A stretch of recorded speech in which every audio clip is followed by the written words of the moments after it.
So mga mamis, meron ako ditong dalawang biniling gamit sa kusina na naman. So kung naghahanap kayo ng lalagyan ng mga kutsara, tinidor, tsaka yung pansandok ng rice, so eto ang nakita kong maganda na pwedeng sa loob ng lalagyan ng plato, pwedeng sa labas. So buksan muna natin. Dalawa siya pero eto munang isa yung papakita ko sa inyo. Yun. So ganito siya. So eto binili ko to kung saan ko nabili yung lalagyan ng plato. Papakita ko sa inyo. So eto kasi yung lalagyan ko ng plato. Tapos eto yung lalagyan ko ng mga kutsara. Masyadong maliit. Ayun o, loaded siya. So eto may nakita ko. Ilalagay ko siya dito. So pwede siyang ilagay dito sa lalagyan ng plato. Kasyang-kasya siya. Kung ayaw nyong gapangan ng ipis, ayan, pwede siya sa loob.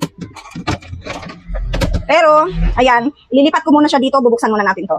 So maganda yung itsura nito. Tsaka makapal yung kanyang quality.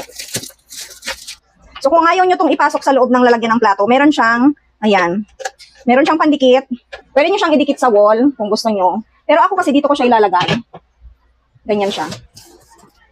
Diyan ko lang siya ilalagay. Pero pwede ko naman itong ilagay doon sa lalagyan ng mga plato. So meron din siyang mini tray para yung tubig. Hindi siya tutulo kung saan-saan. Dito lang siya tutulo. So diretso dito. Pag meron ng tubig, tanggalin nyo lang. So dito ko ilalagay yung mga kutsara. Tsaka matibay siya. Ito. Manipis, ito makapal siya. Ito kutsara, tsaka tinidor. So mga mamis, kung gusto nyo ng ganito, ilalagay ko na lang yung store nito kung saan ko siya nabili. Tapos, ilagay na natin dun. Ayan o, magkakulay siya. Kung saan ko to binili, same store lang siya, saka ito. Kaya yung quality niya pareho. Yun, mas maganda siya, di ba?